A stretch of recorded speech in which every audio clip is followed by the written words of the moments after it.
When it comes to meal prepping, your freezer is your best friend. A sheet pan is gonna change your life when it comes to preparing meals. Here's an easy way to make 3 separate meals all at one time. The first step is you're gonna need some foil. For this, I'm gonna need 3 separate pieces. I'm gonna fold these edges together to create 3 sections. 1 sheet pan is now 3. Now, just separate the chicken. You can do this with beef, shrimp, vegetables, whatever you want. I'm doing this because for my weekly meal prep, I want 3 different flavors. That way, I don't get tired of the same thing throughout the week. And this is all up to your imagination. Be creative and mix up the flavors. And to save time, I've diced this chicken so it'll cook quicker. More like it spicy, more spice. There we go. It's all the same ingredient, all the same size, so it'll cook evenly all at once. A meal prep shortcut is having the grocery store help you out with pre-cut ingredients.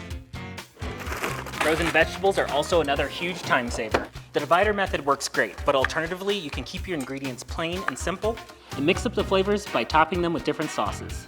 I prepped all the same ingredients, but can have some variety with different flavors throughout the week. And just like that, lunch and dinner for the whole week. The best part about this method is easy cleanup. Quick rinse and I'm done. Instead of buying it from the store, I'm gonna show you how to make your own freezer meals. I like to bake the bacon to make it extra crispy.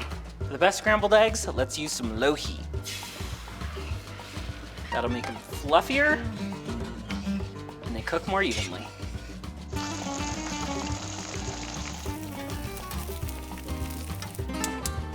I like to give these tortillas a little toast. These breakfast burritos are simple, easy, and delicious. Making your own, you can control the ingredients and make each burrito exactly how you want it. These are so cute and little, great for a weekday breakfast. Season everything how you like it. This is a much better alternative than what you can buy at the store. But still just as easy. For the amount of time you can make one burrito, you can make enough for a week. You can also do make-ahead breakfast sandwiches or overnight oats. Meal prep is all about having options. And finally, just wrap each one individually. That way they're ready to grab whenever you need one.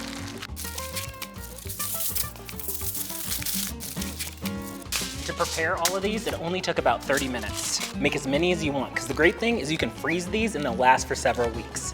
Make sure anything that you're freezing, that you label it with what it is and the date. Having them wrapped in foil also makes it so easy to reheat them in the oven.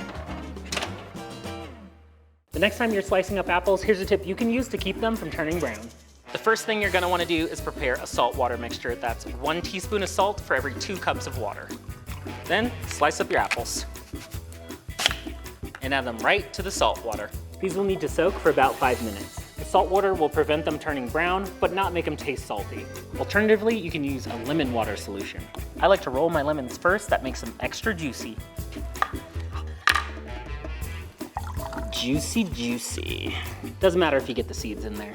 These may seem like a gimmick, but they save a lot of time slicing. And you can add these apples right into the lemon water. Let these soak for a few minutes, and you have apples that won't turn brown. Now these are ready for your sack lunch or meal prep. Now it's ready to go. I really like these divided containers. I also like glass containers for meals that need to be reheated. That way you don't need to transfer it to another dish to heat it up. Glass is also great because it won't stain like plastic and it's more sustainable. If you're in a hurry, here's some secret tricks to get the most out of your microwave. Your microwave has a power setting for a reason, so use it. Adjusting the power setting down can actually help you cook your food more evenly.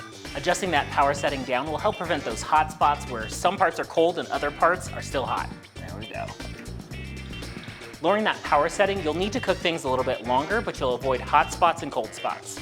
Another tried and true method for reheating leftovers is the ring technique. Pushing all those leftovers to the sides prevents a cold middle. I'm gonna cover this because pasta will mess up your microwave. I believe in you. And a damp paper towel will keep the food in your micro moist. Or you can add a splash of water right to the dish. Alternatively, to keep things crispy, put a dry paper towel underneath. This will suck up extra moisture so it won't get soggy. Sure, the microwave isn't always ideal, but it's convenient and fast. With proper prepping and packaging, you'll have meals for days. Thanks for watching Problem Solved. If you enjoyed this video, go ahead and hit that subscribe button and check out some of our other videos like these 2 right here.